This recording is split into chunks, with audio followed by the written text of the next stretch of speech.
Greetings and welcome back to Factorio. I'm KatherineOfSky, and in this tutorial I'm going to show you all about nuclear power. Now the first thing we need to do with nuclear power is get the uranium, and we need to mine it from the uranium patches, which no doubt you'll have seen glowing in the world. So I have come with my train, which is filled with sulfuric acid, which I pump into tanks here, and those get piped down to the mines, which are right over here. And all you need to do is plop down a regular miner. If you look at the miners, they are, they're just regular looking, but when you put them over the uranium ore, they change into these ones with tanks in them. Make sure that all of the miners have access to the tanks. It's very easy. You can or all the miners have access to the sulfuric acid. They do not need to be connected on all the outside edges at all, by any means. The sulfuric acid flows through them. As you can see here, it goes all through these guys. I could connect these guys to that end or whatever, but they do not have to have pipes all the way through. Also make sure that they're powered. So they're going to mine all of this beautiful green stuff, which is in turn going to go into our trains. So here is these are the pumps that are attached to our wagon. Basically, for these guys to work, they need to be powered and they need to be next to the track. They are 1x2 now instead of 1x1 as they were in the previous version of the game. And you can only have one per section of this wagon. There are 3 sections to the tank wagon, and you can separate them so that they don't intermix fluids. So that's the way to do that. There is no benefit whatsoever to putting 6 pumps on this side and 6 on the other. They have this fluid thingy that connects to the top, and the top only has one inlet outlet. Alright, so now that we've got mining under control and our wagon's full of uranium, let's go back to the base. We are now arriving back at the base station, where I have set up our station to load the sulfuric acid with the pumps. Here's a better view of the arms of the pumps that attach to the top of the tankers. And you can see the sulfuric acid flowing through the little pumps there. And this train is set to leave when the cars are full, and I've actually stopped this. But here we have just basic unloading of those materials of the uranium ore. And I've stopped this just to give you a better perspective on things. Now here we need to convert this ore with the uranium processing recipe. So we're going to get a centrifuge, we place it down, and choose the recipe for uranium processing. These guys take in all the materials, and then I have allowed them to put them on the line behind.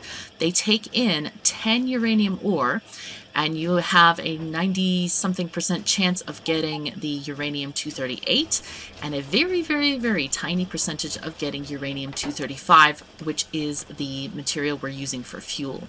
So these guys also, I have put, this is sort of an end game setup, which I will have in my Google Drive Blueprints folder. Each of these machines has 2 Productivity 3 modules, enabling us to get a plus 20% bonus every time we process this stuff. And that's really important because uranium-235 is actually quite rare. Ignore what you see in my inventory. I've been having this process going for many hours. Anyway, the machines are surrounded by beacons with speed modules, enabling us to just process a lot of this faster. Now all of this gets shuffled along a belt to a sorting station, and here we have passive providers on the top and we have regular chests on the bottom. That's very important. At the top we've got the 238 going into there, and as you can see, several of these chests are completely full. And in the bottom we are taking out the uranium-235. These will also get put down onto the bottom belt here, so we can start the Kovarex enrichment process. And let's just go ahead and do that. This process starts with a centrifuge. You select the recipe for the Kovarex enrichment process, and what this does is essentially guarantees you a supply of uranium-235 as long as you supply it with 238. The process takes in 40 235 and returns 41 235 with the addition of 3 extra uranium 238. It takes in 5, it gives you 2 back. So you get a little bit of an exchange there. And the way this setup works is we have the machine here. This inserter takes out the 235, puts it in a chest. This chest is linked to this chest, and then it's fed right back into the machine right here. And this inserter only puts this back on the belt if we have greater than 40 in the chest. So let's see how this works. Let me put in another 20. Do we need? 20. Let's grab this. So here it's going to go, do the process. And as it's chugging along, and I love the graphics of this, it looks very, very cool. I love it. So what's happening is that the uranium is getting shuffled around, and we have 1 extra in the hopper there. And as this keeps going around and around, we're going to continue to get more and more each go round. Now you can, and there's the 235 coming out. And this belt goes out this way, connects this way, and goes right back into the chests. So basically what happens is when you output enough for this chest to be full, like if we fill this thing with the 235, it will basically process and process and process, and we'll have plenty getting in this chest. Let me just put some more in. Well, we can even put more in here. So basically, once you get 40 in this chest, and I've changed this inserter to change the stack size to 1, so we don't take out any more than the one that's over the amount. But basically, this will go around, will come down here, and will go back on the belt. And that is so that we can feed other machines in the line here. So if we go ahead and connect this belt here, and I'm going to get some more inserters because I took them out so that we could do this, do one machine at a time. You'll want to start with 1 machine, and then you can start adding a second machine, and then a third and fourth. But basically 2 machines share a set of chests, and at some point you can change this chest. So instead of 40 in the chest, and that's just, sort of doomsday number, oh my gosh, we need 40. These stack inserters transfer things so fast, and they have a stack size of 12, that you could change this to something like, if it's greater than 12, then you can output onto the line. Because if the machines are needing stuff, these inserters will transfer immediately. Alright, so what happens when we have plenty of uranium in our system? Let's find out. We'll take out some of these stacks. Oh gosh, that's not what I want to do. Come on. There we go. Whatever. Okay, so we're going to have plenty of uranium. All of these guys are going to get filled to the brim with stuff. What happens is at the end, when this whole process is backed up, it's going to go into a provider chest. And as you can see, I already have plenty in that provider chest. And that is going to go into the fuel cell creation. Now, if you need if you need nuclear power, do not have a huge line of these until you can support it. You can actually manually make these fuel cells, or have a special requester chest saying, okay, if you have X amount, transfer them into a provider so that you can start making fuel cells. Because fuel cells are what is going to make your power plant run. All right, so let's get on to the power. Oh, here is another machine that we have. Once the nuclear plants drain the fuel cells, you'll come up with empty fuel cells. They look like this. They're called used up uranium fuel cells. And this machine basically requests them from the network and then puts out the extra 3, whatchamacallits, the uranium-238, puts it on the belt, and again, the belt goes back into the whole sorting system, so this can all be reused, reprocessed, and put back into the Kovarex enrichment process. Right, let's go now to our reactors. I'm standing next to the basic reactor setup. First of all, we need to start with a nuclear reactor.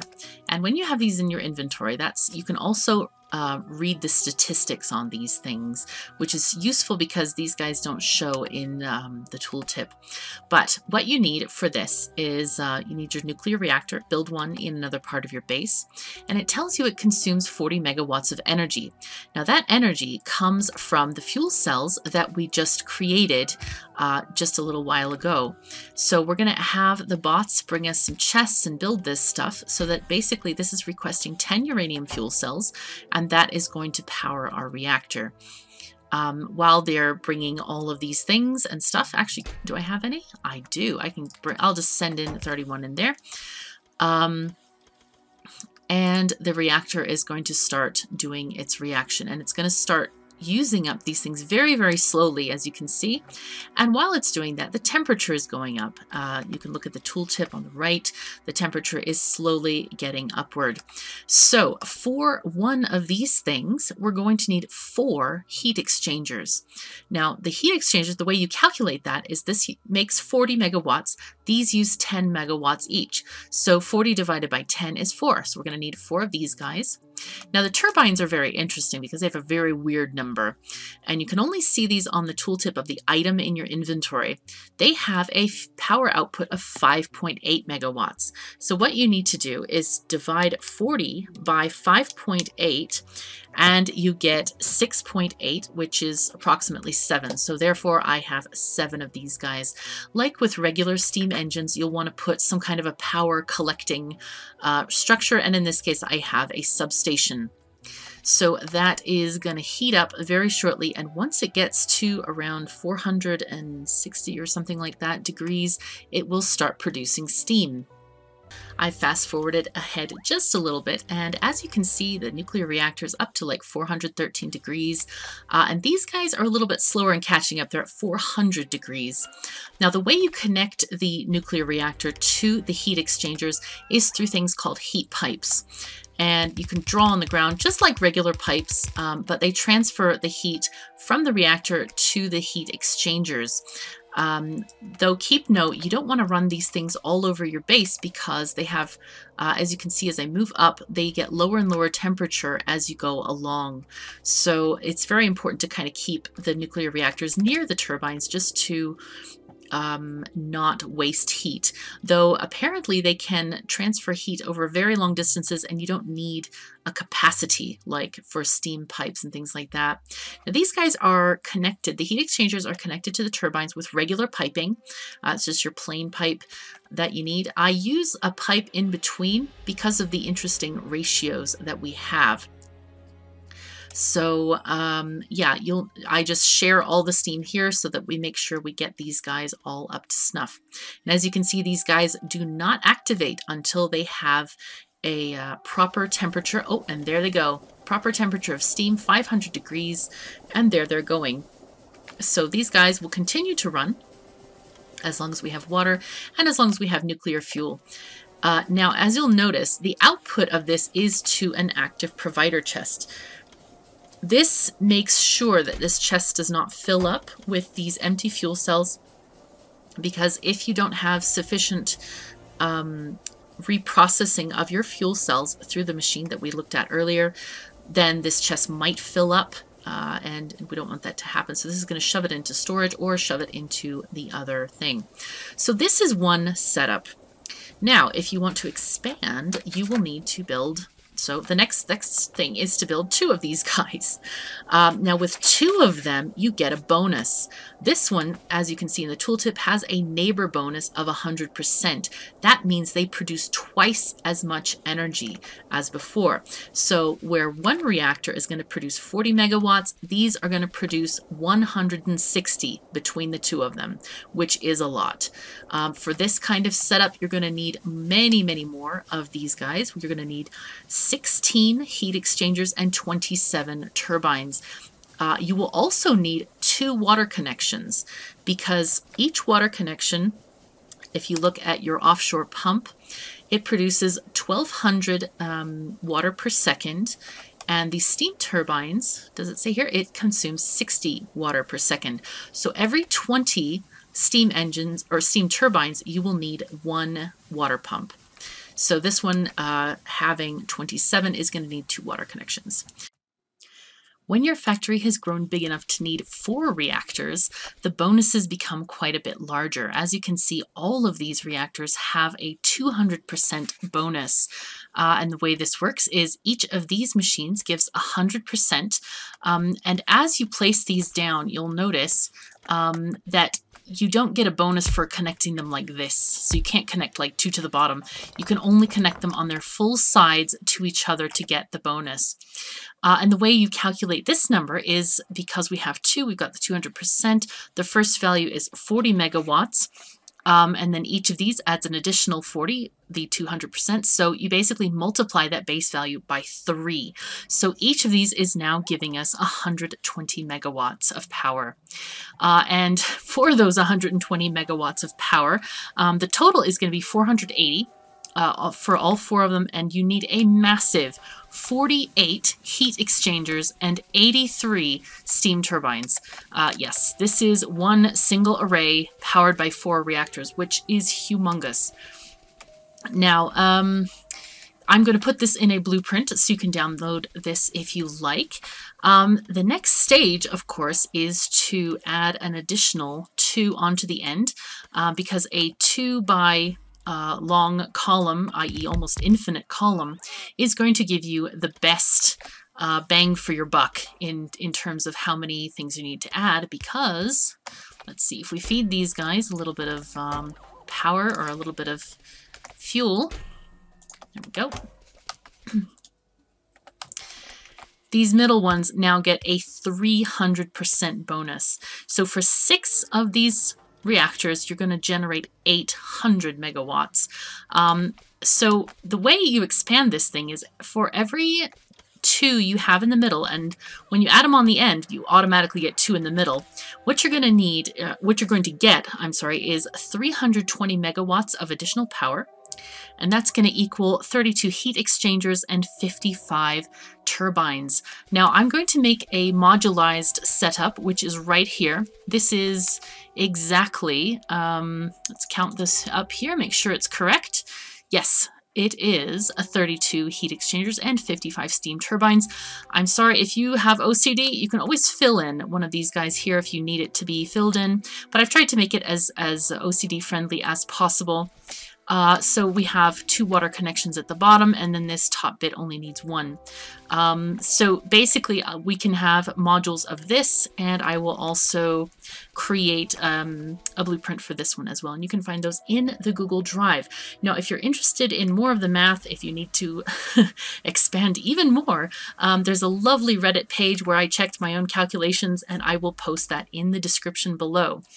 Oh, another thing about this design, I have made these steam pipes connect to each other so that steam is shared because of the curious ratios of these things. Anyway, I'm making these blueprints so that they will be expandable. Basically, it's not showing in this at the moment, but I'm going to have it so that if you build this one, then you could plop this blueprint on the top and then this one on the top of that once you expand your system.